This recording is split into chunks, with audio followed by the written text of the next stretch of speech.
Hello everyone, warm welcome back. Yaje here. Today we are going to be talking about harvesting, collecting, saving the seeds of the okra plants. I have two different types of okra growing in my backyard. This one here is known as the white velvet okra, and then over there, the other end of my backyard, I have the hill country red okra. And the reason why I have them separate like that is because I am trying to save the seeds of this particular variety of okra, the white velvet okra.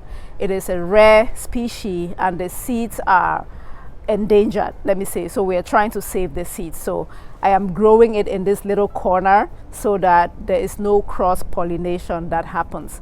If you're trying to save the seeds of the okra plant, it is important that you separate them if you have different varieties growing in the same area. Reason being that the okra is pollinated by insects, meaning that if you have them close together, different varieties growing in the same place, the insect can take the pollen from one variety and pollinate the other, which is cross-pollination, and then you end up with something that is not pure. So if you're concerned about the purity of the okra that you want to save the seeds for, make sure that you put a good distance between them. The recommendation is about 1/8 of a mile. That is about 200 meters if you can. I don't think I have up to 200 meters, but yeah, that's what I have, and that's what is good.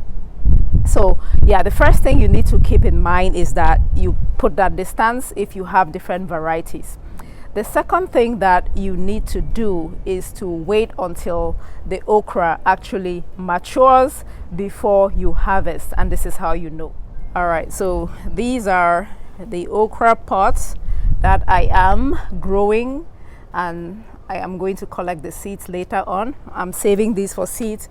They are mature now, really mature, way past the point of consumption, but they are not yet ready for seed saving.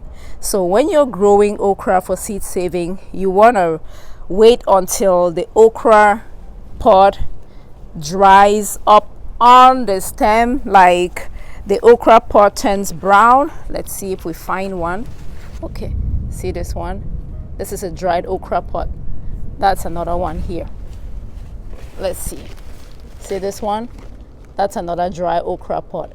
So you want it to go from, in this case, this is white velvet okra, so it's kind of light green, but you want it to turn brown like this on the stem before you harvest. Okay? If you shake it, you probably hear the seeds rattle inside. That is how you know that the seeds are ready. They are mature enough to harvest.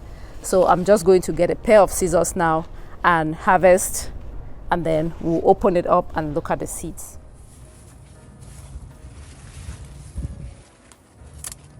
I like to get the leaves out of the way. So that's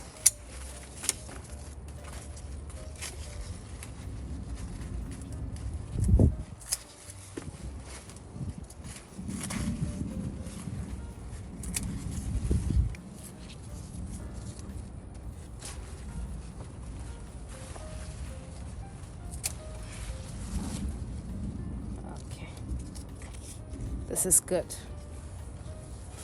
All right, tribe, I've harvested the brown okra. So what I will do now is open them up to release the seeds. I can also just save the pots like this. I don't have to open them up right away. It's up to you. Sometimes I just let the okra dry up like this and save it in the pot like that. The reason why it's important to save seeds is, number one, to save yourself money, right? Save yourself money.